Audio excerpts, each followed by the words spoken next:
Hello साथियों, मैं Vimlesh Kumar Indian आपको इंडियन ग्रुप की तरफ से हार्दिक स्वागत एवं अभिनंदन करता हूं।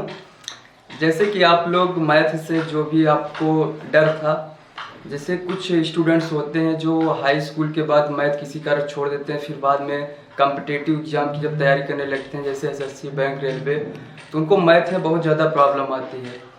तो उस प्रॉब्लम के लिए हम इंडियन ग्रुप की तरफ से, इंडियन कोचिंग की तरफ से आपको कुछ चीज़ें जो जनरली चीज़ें हैं जहाँ से आपको डर पैदा होता है, उस डर को ख़त्म करने के लिए आपको लॉकडाउन की स्थिति में आपको ऑनलाइन कुछ चीज़ें सिखाने की कोशिश कर रहे हैं और आप हमारे साथ आइए, साथ में सीखते हैं कुछ अच्छी चीज़ें जो अभी हाल ही के एग्ज़ाम में, जैसे बीएड का एग्ज़ाम हुआ, टीईटी का एग्ज़ाम हुआ या एसएससी का एग्ज़ाम हुआ, 10+2 का एग्ज़ाम हुआ, यूपीएसआई, आरपीएफएसआई में भी ये क्वेश्चन देखने को मिला। नेट से क्वेश्चन निकाले हैं, परीक्षाओं पे आधारित है। तो आप लोग डरिएगा मत, केवल क्वेश्चन देखिए, आपको खुद आसानी से आप हल कर लेंगे। जैसे कुछ क्वेश्चन ऐसे लिखे रहते हैं, √27 भागे √9। अब जो स्टूडेंट साइंस के होते हैं वो लोग तो कर लेते हैं, जो लोग आर्ट के होते हैं उनको थोड़ा दिक्कत होती है, तो इसमें कुछ है नहीं। आइए आपको सिखाते हैं। जैसे √27 हुआ ना, √27 का मतलब ही हो गया कि हमें 27 का वर्गमूल लेना है। तो आप ऐसे कर लीजिए, ऐसे गुणनखंड बना लीजिए। आप देखिए 27 किससे कटेगा, 2 से नहीं कटेगा, 3 से काटिए, 9 बार जाएगा, फिर 3 से काटिए, फिर 3 से काटिए। अब देखिए हम वर्गमूल निकाल रहे हैं √27 का। देखिए 3 का जो वर्ग हुआ, स्क्वायर हुआ, देखिए एक बन गया, एक नहीं बना, तो हम इसको लिख सकते हैं 3√3, अर्थात √27 बराबर लिख सकते हैं 3√3। आया समझ में? और आप बचपन से ही जानते हैं कि इसको हम ऐसे भी लिख सकते हैं, √27 अगर भाग है तो नीचे √9 लिख सकते हैं। अब देखिए √27 का मान आप देख ही लिए हैं, 3√3 हो गया, 3√3 अपान √9। 9 का वर्गमूल अगर आप लेंगे, देखिए 9 का वर्गमूल 3 त्रिक 9, 3 एक कम 3, एक स्क्वायर बन गया। इसका मतलब 9 का वर्गमूल क्या होगा, 3 होगा। और अब आप क्या कर सकते हैं, देखिए 3 से 3 कैंसिल हो गया, अर्थात क्या निकल का √3। तो आपको करना कुछ नहीं है। जैसे कुछ वर्गमूल होते हैं और एनटीपीसी के एग्जाम में ऐसे ही पूछता है, √9 बराबर दे देगा आपको थोड़ा टाइम लेने के लिए। √9 बराबर 3 होता है, √16 बराबर 4 होता है, √25 बराबर 5 होता है, √36 बराबर 6 होता है। और कुछ स्क्वायर जो होते हैं वो पूरे टर्म में नहीं होते। जैसे √27 हो गया, इसका कोई पूरा वर्ग नहीं निकलेगा, तो आपको निकालना पड़ेगा। और जैसे √125 हो गया, √175 हो गया, √192 हो गया, जिसका पूरा स्क्वायर नहीं निकलता है, उसको आपको निकालना पड़ेगा। देखिए √27 भागे √9, तो आपने किया क्या, √27 अपन √9 कर लिया। √27 का आपने वर्गमूल निकाला तो आपको क्या निकल गया, स्क्वायर के टर्म में एक रहा, एक नहीं निकला, तो आपको क्या निकल गया, 3√3 निकल गया। आपने √27 पर 3√3 कर दिया और आपने √9 का वर्गमूल निकाला, तो 9 का √9 का वर्गमूल आपको पता है 3 होता है, 3 निकाल लिए, 3 से 3 कैंसिल कर दिए, इक्वल टू क्या आ गया, √3। तो यही क्वेश्चन एनटीपीसी में पूछा था 2016 में, डायरेक्ट ऐसे पूछ लिया था। तो अगर आपको आपकी जब प्रैक्टिस हो जाती है तो आप इसको ऐसे ही कर लेते हैं, √27 बराबर 3√3 भागे √9 बराबर 3 और 3 से 3 कैंसिल, √3। आप विकल्प देखते ही आंसर कर देते। ठीक, आइए अगला क्वेश्चन आपको सिखाते हैं। इसी के आधार पर अगला क्वेश्चन आया था जो कि काफी आसान था, लेकिन कुछ स्टूडेंट उसको छोड़ दिए थे। कभी कभी विकल्प भी आपको आगे पीछे करके देता है। विकल्प में भी जैसे लिखा था √12 इंटू √27, ऐसे ही लिखा था, √12 इंटू √27। अब आपको √12 का वर्गमूल निकालना पड़ेगा। आप लिख लीजिए 12, ऐसे 2 6 12, 2 3 6, 3 से कटेगा, 1 हो गया। देखिए स्क्वायर के टर्म में 2 2 मिल रहा है, 1 स्क्वायर हो गया, अर्थात क्या हो गया, √12 का मान 2√3 हो गया, क्योंकि 3 का पूरा स्क्वायर नहीं मिला। फिर अभी 27 को आपने सीखा ही है, 27 को 3√3 लिख सकते हैं। जो स्क्वायर के टर्म रहेगा वो स्क्वायर बाहर हो जाएगा, 3√3, क्योंकि ये 3 जब अंदर जाएगा ना तो 9 हो जाएगा, 9 3 27 हो जाएगा। ठीक, तो आप कर सकते हैं √3 का गुणा क्या होगा, 3 होगा, 2 हो गया, 2 इंटू 3 इंटू √3 और √3, 2 गुणे 3 तो है ही, 2 इंटू 3 है ही, और √3 का गुणा 3 हो गया, 3 त्रिका 9 दूनी 18, तो आपका आंसर क्या निकल गया, 18। ऐसे आसान टाइप क्वेश्चन होते हैं, लेकिन आपको करते समय थोड़ा बहुत दिक्कत हो जाती है। और इसी के जैसे क्वेश्चन और आया था, क्योंकि मैं आपको बता रहा हूँ। एक क्वेश्चन आया था, 16√3 लिखा था, 16√3 माइनस √48 माइनस 2√27। देखिए, आपको ये जो रूट देता है ना, जैसे √48 पूरा करड़ी, इसको आपको निकालना पड़ेगा। रूट देखिए, ये √3 है, हमको ये √3 के टर्म में लाना पड़ेगा। √48 को आप निकाल लीजिए, √27 का तो निकाले हैं, 48 को जब निकालेंगे, 2 से काटिए, 2 दूनी 4, 2 चौका 8, 12 दूना 24, फिर 2 छंग 12, 2 तिहाई 6, फिर 3। देखिए, ये स्क्वायर टर्म हो गया, ये स्क्वायर, इसका मतलब हुआ 2 दूनी 4, 4 जो है वो बाहर रहेगा, √3 अंदर रहेगा। आपने देखा 16√3 हो गया माइनस, अब इसका 2 दूनी 4, 4, 3 का जो है स्क्वायर नहीं है तो इसको लिख सकते हैं 4√3 माइनस 2 इंटू है, और √27 का मान आपने निकाला ही है, 3√3 ना, ये इंटू है। अब देखिए, आप लिख सकते हैं 16√3 माइनस 4√3, फिर माइनस 3 दूना 6, 6√3 हो गया। अब आप देखिए, ये माइनस माइनस, देखिए √3 माइनस माइनस जुड़ जाएगा, 16√3, फिर माइनस, ये जुड़ेगा लेकिन चिन्ह जो है आपका माइनस का ही रहेगा, 6 4 10√3। अब 16√3 में 10√3 जब आप घटाएंगे क्या हो जाएगा, 6√3। ये हो गया आंसर आपका। ऐसे ही question railway, group D, NTPC में बहुत सारे आते हैं। जब आपका कैलकुलेशन फास्ट हो जाएगा तो आप चीज़ों को आसानी से कर लेंगे। और इसी पे करणी पे आपको एक क्वेश्चन और पूछा था, जो भाग पे आधारित था, जो काफ़ी आसान क्वेश्चन था, लेकिन कुछ स्टूडेंट्स उसको भी किए थे।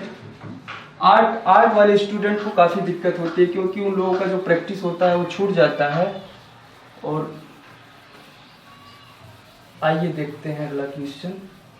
देखिए, अगला क्वेश्चन क्या था, ऐसे लिखा था कि अभी एनटीपीसी 2016 का क्वेश्चन है, लिखा था 4, ऐसे लिखा था, एक सेकेंड,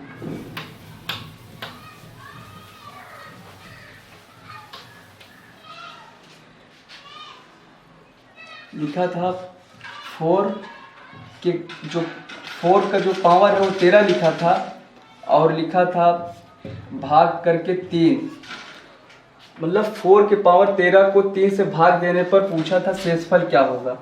इसका मतलब पूछा था शेषफल क्या होगा, आपको शेषफल निकालना था। और 4 की पावर 13 भागे 3 ऐसे क्वेश्चन दिया था, आपसे पूछा था कि अगर 4 के घात 13 को जब 3 से भाग देंगे तो उसका शेषफल क्या आएगा। हिंदी था, हिंदी हम लिख नहीं रहे क्योंकि टाइम बहुत ज़्यादा लग जाएगा, तो आप इसको बना लेंगे। ऐसे बनाना था, 4 के घात 13, अगर भाग है तो नीचे 3 लिख देंगे। अब भाग देने पर आपको शेषफल ज्ञात करना है। तो एक चीज़ जान लीजिए दोस्तों, जो दिखने में बहुत बड़ा होता है वो बहुत छोटा होता है। जैसे देखिए, अगर ये भाजक है और ये भाज्य है, अगर भाजक से भाज्य एक बड़ा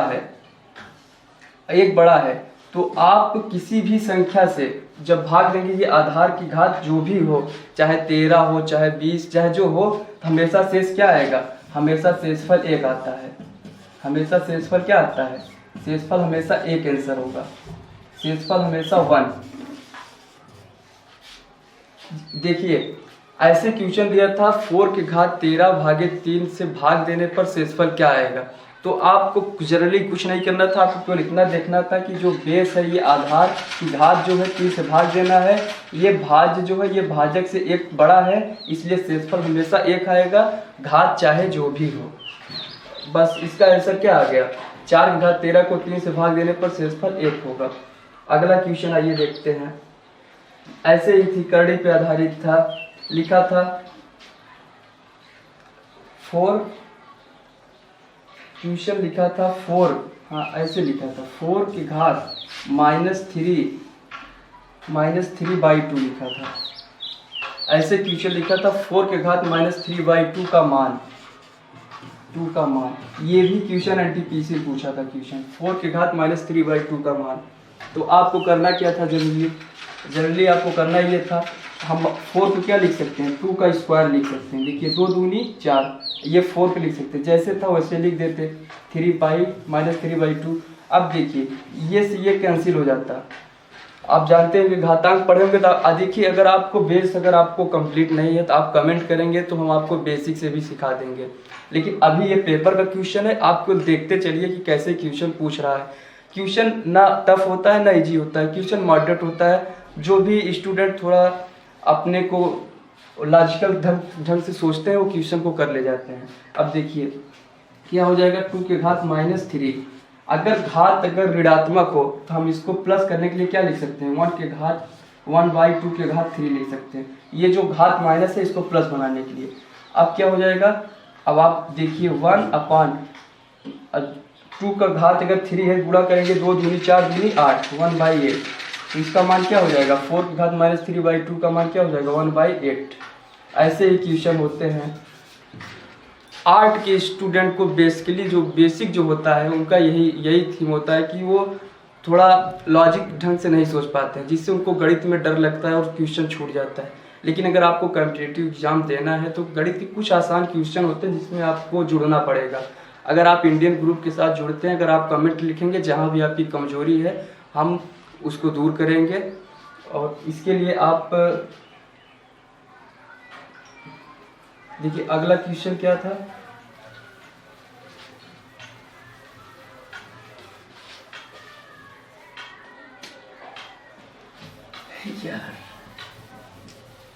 घातांक करड़ी नाम। घातांक करड़ी से अगर आप रेलवे का एग्जाम दे रहे हैं तो घातांक करड़ी से बहुत ज़्यादा क्वेश्चन आते हैं। और घातांक करड़ी में सभी चीज़ें मिक्स होती हैं, जिसमें कुछ नंबर सिस्टम की भी क्वेश्चन होते हैं, कुछ अलजेब्रा टाइप के क्वेश्चन होते हैं जो घातांक करड़ी जिसका बेस घातांक करड़ी ही होता है। और देखिए इसी पे क्वेश्चन ऐसे भी बनता है, अगर 15 का घात 300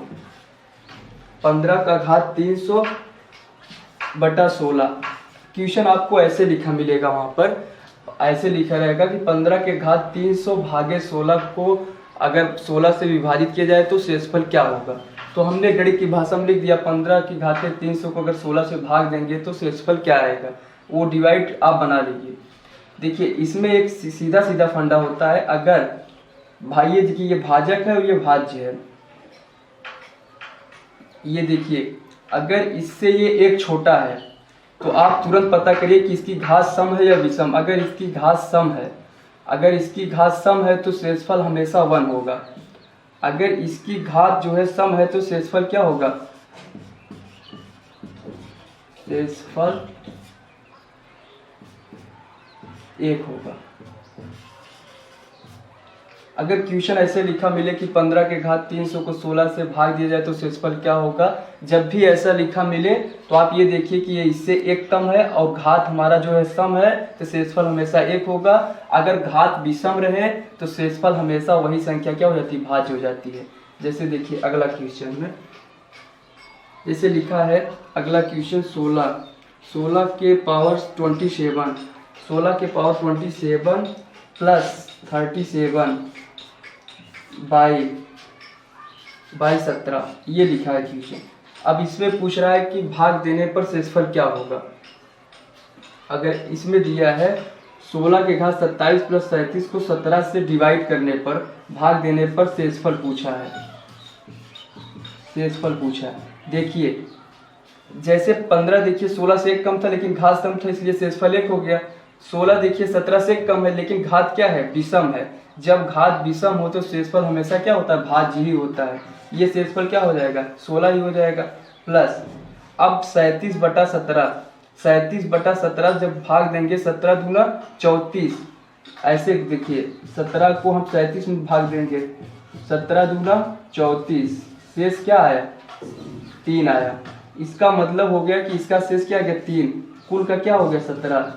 अब 16 3 कितना हो गया, 19, 19 बटा क्या हो गया 17, 17 कब 17, 17 2 19, शेषफल क्या आ गया 2। 17 को 19 से भाग देंगे, शेष क्या आएगा, 2 आएगा। अर्थात इसका आंसर क्या आ जाएगा, शेषफल, शेषफल इक्वल टू 2। एक सेकंड,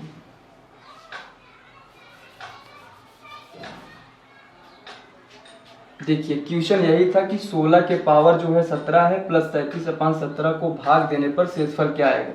तो आप ये देखिए कि पावर जो है विषम है, तो इसलिए शेष क्या आ जाएगा, भाज्य आ जाएगा। जब भी ये संख्या इससे एक कम हो, अगर उसकी जो पावर अगर विषम हो तो शेषफल वही भाज्य ही होता है। इसका 16 हो गया, और 37/17, 37 को 17 से भाग देंगे, शेष 3 होगा। टोटल 16 3 19 हो जाएगा। फिर 17 से भाग देंगे, 17 कम 17, 17 2 19, शेषफल क्या हो जाएगा, 2 हो जाएगा। अर्थात इतने से 17 से भाग देने पर शेषफल क्या होगा, 2 आंसर होगा। आ गया समझना, ऐसे ही चीजें होती है। आप कमेंट में लिखिएगा, अगर हमारी क्लास अगर ज़्यादा तेज चल रही हो तो भी बताइएगा। ओके।